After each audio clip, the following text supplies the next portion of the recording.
having a hard time getting motivated here to get stuff done because they keep running into issues. So they built this deck, but then they didn't build it very well. That gutter just goes down to here. That's roofing material. That's not how you're supposed to do this. I just found out. I just wanted to show you one of the reasons. You always got to take care of water damage, because if you don't, it's going to lead to a herd of trouble. I took off the siding and we've got carpenter ants all over. Oh, wait a second, that might be termite. I don't see any tunnels though. But yeah, we're gonna have to take all this down.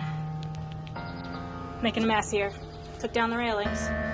Whew, it's a lot of work and I'm sweating. Day 2 of me taking down this deck. It's a good thing I did. We've got some more. This was actually carpenter ant damage. The stairs were barely on, which was really bad. And look at all that. That is so bad. It didn't have any house wrapper. It doesn't have any house